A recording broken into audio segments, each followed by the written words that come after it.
Penulis lari meninggalkan dunia akademisi dan universitas. Yang ia tinggalkan bukan ilmu, melainkan agama baru bernama sains modern. Dan justru karena ia benar-benar mencintai ilmu, ia tidak sanggup melihatnya direduksi menjadi birokrasi, formula, atau alat kekuasaan. Sebagai seorang geografer, ia terbiasa membaca bumi sebagai teks, bukan sekadar objek. Maka ketika sains kehilangan hubungan dengan bumi yang ia cintai, ia memilih menjauh. Bukan untuk menolak, tapi untuk memulihkan maknanya. Ia ingin mengembalikan sains ke bentuk asalnya sebagai pencarian makna tentang kehidupan di ruang dan waktu yang sesungguhnya. Satu, karena sains telah kehilangan jiwa. Sebagai geografer, ia hidup di persilangan antara data dan lanskap. Ia tahu bahwa setiap angka punya bayangan manusia di belakangnya. Setiap peta punya aroma tanah yang tak terekam oleh satelit. Namun di institusi sains modern, universitas, lembaga penelitian, sistem hibah, semua itu diperas menjadi laporan dan tabel.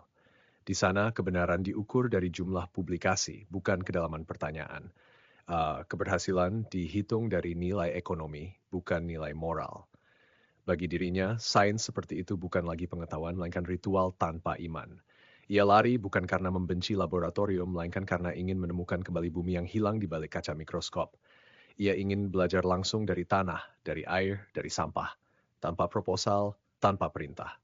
Ia ingin memulihkan kembali dialog antara manusia dan dunia yang dulu membuatnya jatuh cinta pada geografi. Dua, karena ia lebih percaya pada bumi daripada pada teori. Geografi mengajarinya bahwa kebenaran tidak pernah statis, ia berubah bersama kontur tanah dan arah angin. Maka ketika ia bertemu Dimas dan Get Plastic, ia melihat bentuk pengetahuan yang lebih jujur, bukan teori, tapi tindakan yang berpijak. Ia menyadari bahwa pengetahuan sejati tidak selalu berbentuk rumus. Kadang ia muncul dari tangan yang mengutak-atik tungku pirolisis, dari komunitas yang belajar bersama panas api dan bau plastik. Ia lari dari institusi agar bisa kembali pada sumber asli sains, rasa takjub terhadap kenyataan. Di tangannya, sains menjadi cara berdoa dengan berpikir. Ia masih mengukur, masih menganalisis, tapi tidak lagi sebagai pengamat yang berjarak. Ia ikut hidup di dalam eksperimennya. Tiga, karena ia ingin membebaskan sains dari kekuasaan. Sebagai geografer, ia paham betapa pengetahuan selalu berkelindan dengan kekuasaan. Bagaimana peta bisa dipakai untuk menjajah dan data bisa dijadikan alat kontrol. Ia melihat institusi sains yang bersekutu dengan politik dan pasar. Riset diarahkan untuk proyek, bukan kehidupan. Karena itu, ia menolak menjadi ahli yang berguna bagi sistem yang melukai bumi.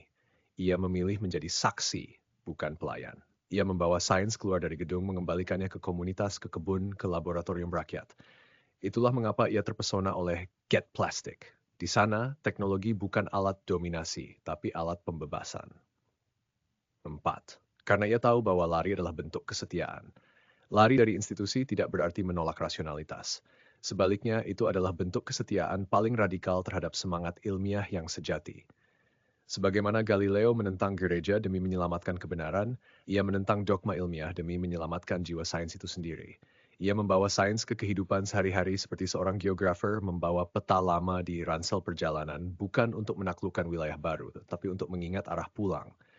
Ia menjadikan sains bukan sistem produksi pengetahuan, melainkan seni memahami keterhubungan antara air dan manusia, antara teknologi dan kesadaran.